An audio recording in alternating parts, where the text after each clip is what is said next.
I need to run in the living room. I'll be right back. Don't worry.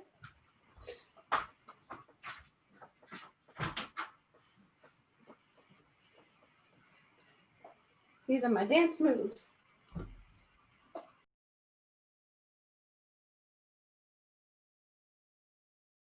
Hey, Miss Andrea, I'm so glad that we could have this conversation. I'm so interested in all the things that we can learn. Hello, I'm Katie, by the way. So glad to be talking with you again. Yeah. So you have the questions. What do you tell your children about the guy, about Santa Claus? The guy. The guy. They're 4, so they're really in this age of kind of starting to understand stuff. It feels like they're more aware. So what I like to say is Santa is a fun game that we play. I got that line from somewhere on a Facebook group, and I'm like, oh, I'm keeping that. I love that. Yeah. To death, because I never mentioned the big guy in my house ever. My decorations are all snowmen. You know what I mean? Yeah. I just was like, I'm not going to be disingenuous to my children. And when the younger one was in kindergarten, her brother brought her into the room with me, and he was like, okay, so let's just talk about Santa, because we don't mention it here and everyone's talking about it. And so I did my best to go back to like the original story. Apparently there was this guy who went from house to house and he gave gifts. And, you know, so now we keep up that tradition in the spirit of Santa Claus. And she said, yeah. So he's dead? And I said, yes. I got notes from school the next day because she announced to the whole school that Santa was dead. And there was screaming and gnashing of teeth. And the teacher said, you're a liar and so is your mother. And it was a whole scene. But ridiculous. It's ridiculous for people to work really hard to maintain a lie. Like as soon as your kid is like, you should say. Now she was 5, but her brother was 7. So the younger child is going to catch on earlier. It was a whole thing with my dad. Like, he was heartbroken. And then he was like, what else did you lie about? Did you lie about the Tooth Fairy and the Easter Bunny too? So my kids got mad because they were like, well, we still believe in the Tooth Fairy. Where's our dough? And I'm like, bro, all that's not real. I was heartbroken. No, I was traumatized. Oh. I was straight the worst kind of traumatized by that. Because my parents were like, hey, there's no Santa because we ain't got no money this year. But don't tell your younger brothers because we have money for them. And I was 4th grade. I mean, I was a believer. What? I was done. I was done with my parents. That is horrible. Like, I genuinely believed that Santa liked the rich kids better than me. And that hurt. Oh, where I lived, we're all poor. It was good. It was good. But the trauma, because my parents had gone through so much effort in previous years. Like we didn't have a chimney.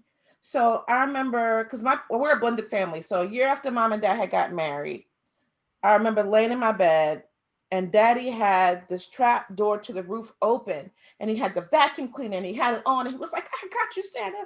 I'll get you off that roof. Like it was a lot.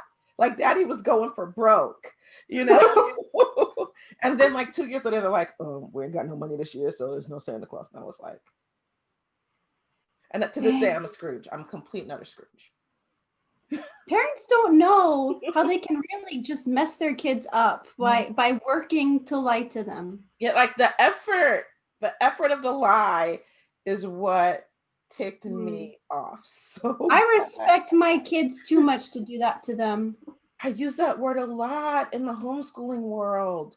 It's really about respecting our children. You know, you don't interfere with their education. You don't prioritize other things over their education. You don't lie to them. Yeah. because it shows a lack of respect to your Mm-hmm. children. And no, And children don't have to earn respect. you can still They have just gotta be. magic. Mhm. Yeah. You can still have magic without lying. You absolutely can. So now I want to get better at doing this. I want to speak to people watching this video. Write down in the comments what you do with your kids or what happened to you when you were a kid.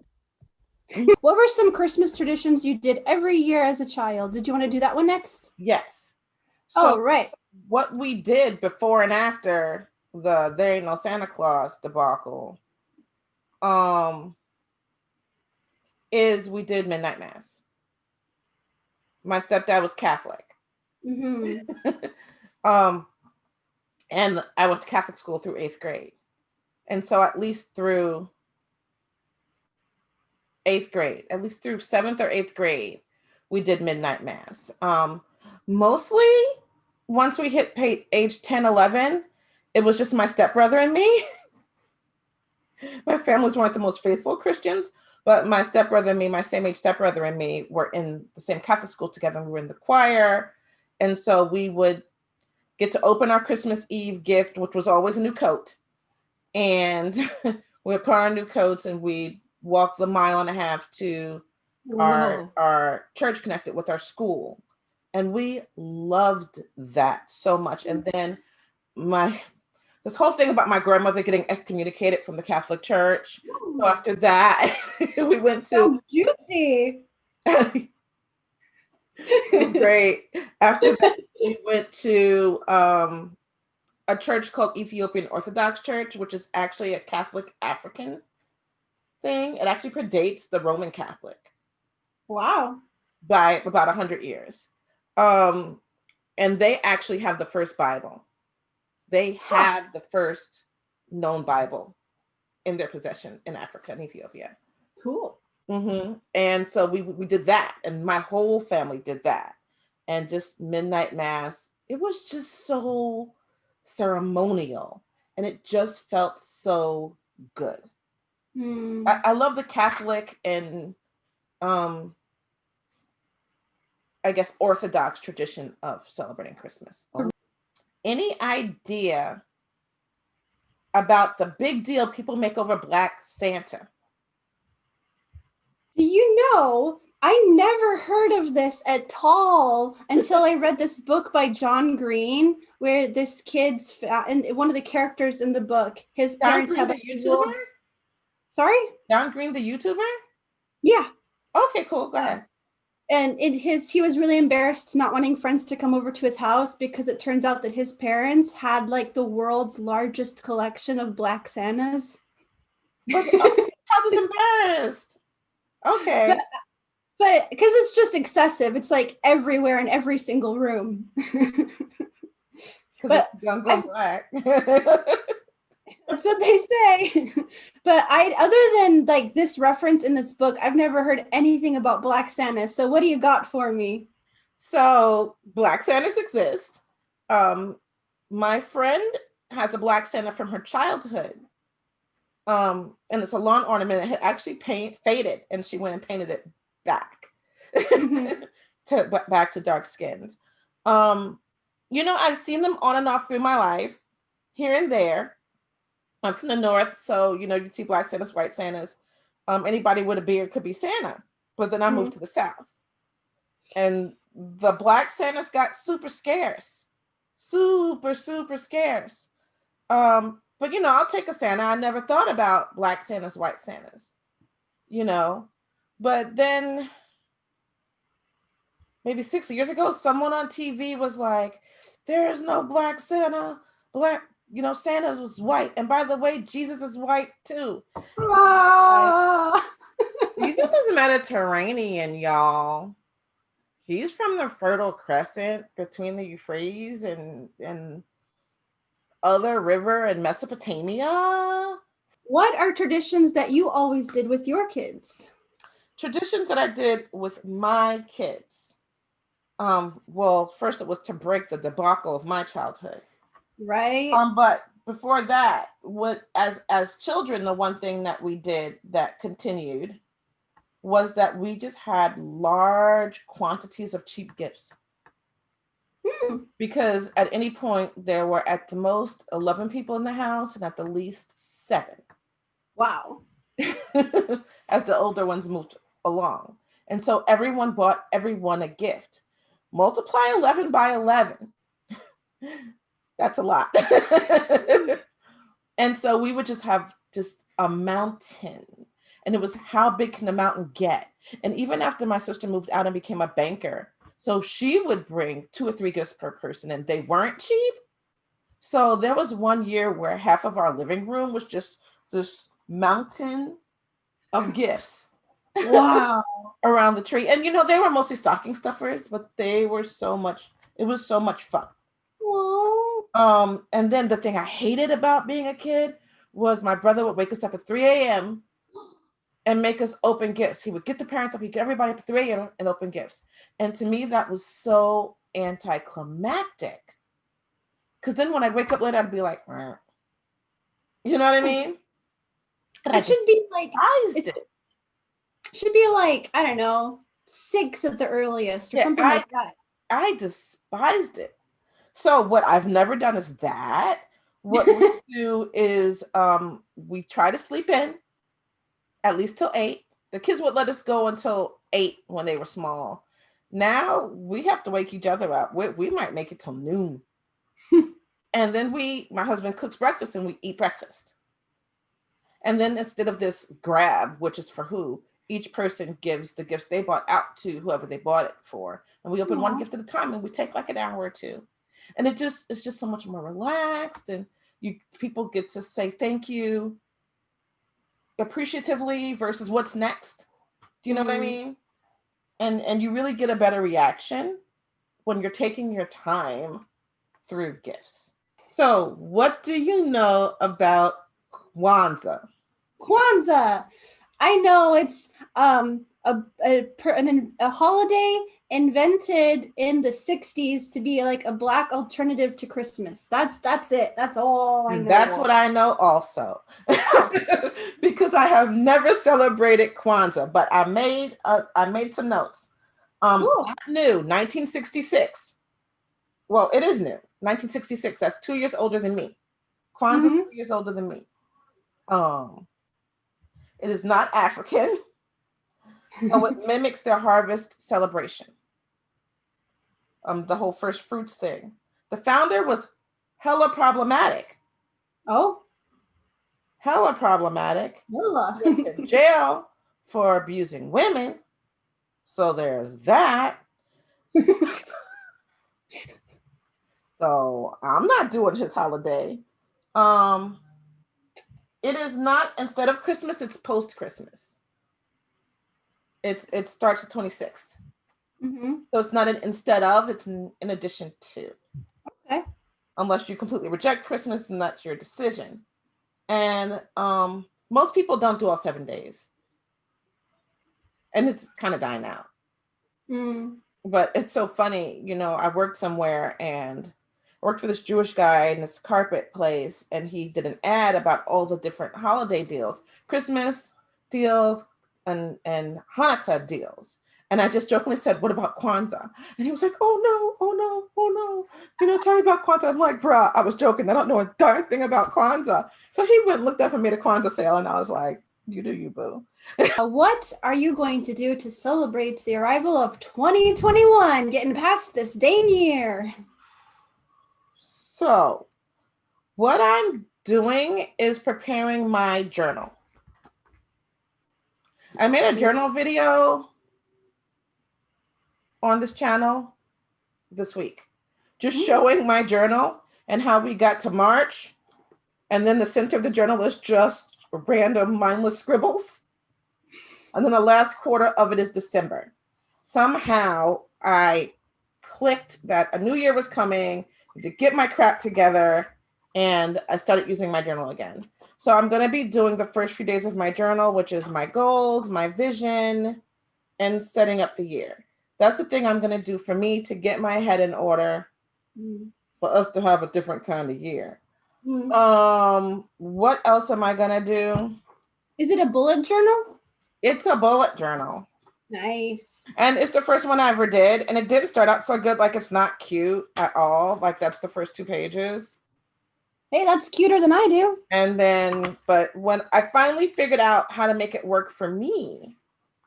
That's what it has to be. It has to be able to be something you want to use. Over the course of this month, I figured it out. And this isn't going to be my final iteration. So I think this page is going to be all notes, and then this page is going to be to-do appointments and like habit trackers, like drinking my water. Yeah. So that's what I'm doing. I'm just getting my head together. Last year for New Year's Eve, I got out my canvases and my paint, and me and my best friend and my daughter painted. Cool. I don't know if I don't want to repeat anything that happened last year, but I kind of want to bring in the year doing art. I kind of do. Yeah, I like that. That didn't go good last year. We'll see. Yes, please, please, please explain Black Pete to me. Oh my gosh, my face when I Googled this was like, you don't know about it? Isn't it a Swedish thing? Nope, it's a Dutch thing. Oh, see, y'all be getting credit for being awful people. Oh, but it's a so I did Google it, and it's 170-year-old tradition. It started from a Dutch school teacher wrote this book. It started during slavery. Yeah, like a few years before slavery was abolished. Either it was 1850 or something that this book came out, and was it 65 that slavery was abolished? I want to say. Sounds about right. 1865. So it's a thing that so many people do. Blackface, pretending to be Santa's jolly dumb helpers. But I talked to my friend who lives in the Netherlands, and she said that it's recently changed, and there are no government-funded parades with Black Pete anymore. Like, people, they can't stop individuals from doing it, but before they had like the government would pay for someone to dress up, be the official Black Pete for the parade. Santa's slave. Like, that is the antithesis of Santa. You know what I mean? It's the antithesis. It's like Santa, you got Santa, and then you took him away by doing. The thing about blackface is seeing it causes trauma. You see it and you're like, oh, you like stop. And when I see it on TV, I'm like, why are they still doing that? You know what I mean? It makes your heart stop. Just like that X flag that we have around here in these states. There are certain things that you see visually, like that black jockey on the front porch that I see in the South. There's some things that you see and you feel trauma. You feel it stops your heart for a second. It's a reminder. People don't think you're good enough, or people hate you, and you're like, ugh, perhaps just to stop that visceral, like, because it's a visceral upset that you can't control, because you feel like your whole culture and everything that you are is being mocked, because making fun of your skin that you have no control over, and that honestly, I kind of like it. I'm glad to hear Black Pete, I'm sure I'm saying it wrong, is becoming a thing of the past. But at least in doubt, just use your own skin color and dress up as the character anyway. You know what I mean? It's like, it's not, the government can't pay for it, but people still do it. They're like, it's our culture. It's not racist. It's just being Dutch, and it's a whole thing over there apparently. It's not Dutch. If it's less than 200 years old, it's not being Dutch. Go back further in your history. There's something cooler there. I'm sure there's something cooler in your history. Cute. This is what Swedes put up in their windows. These and these beautiful stars. Okay, so what is the story behind it? I think these are representing the stars. I think it's all kind of the same. I have to look into this. But you put these things out at a certain day to represent the journey of the wise men coming to Jesus, and then you take them away. You have to take them all down so that Herod doesn't follow the star back and find baby Jesus.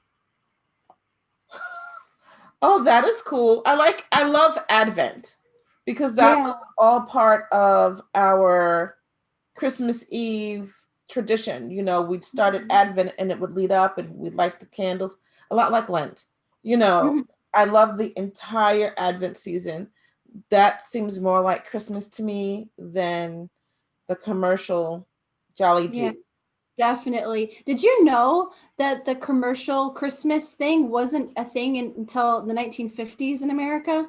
Yes, I read that.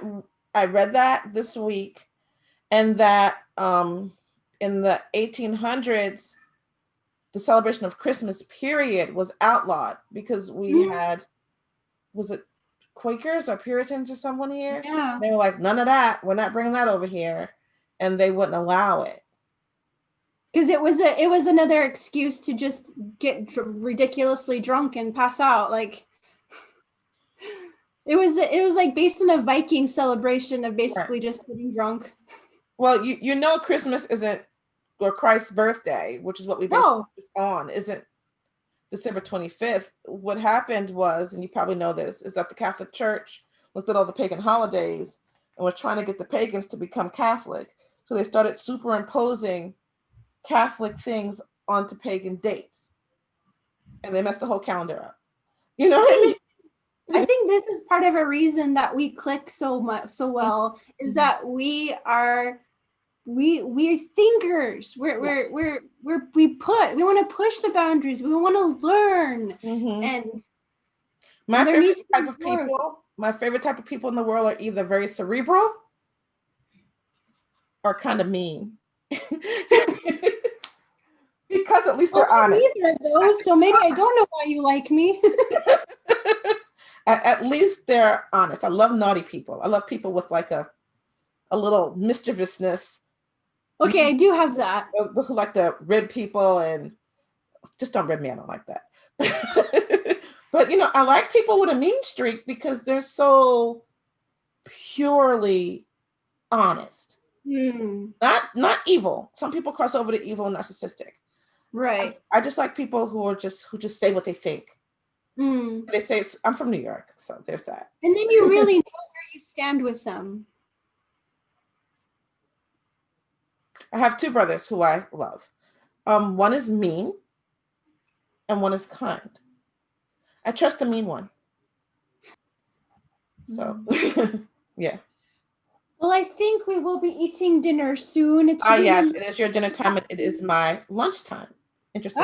Well, it is recording. Okay, so yes, thank you for this. I hope we can have even more conversations because I love to talk to you. Yes, I absolutely love talking to you as well, and I look forward to spending some time together in the new year. How's that? Totally. Okay. And so I will give hugs. Hugs. Bye. Bye.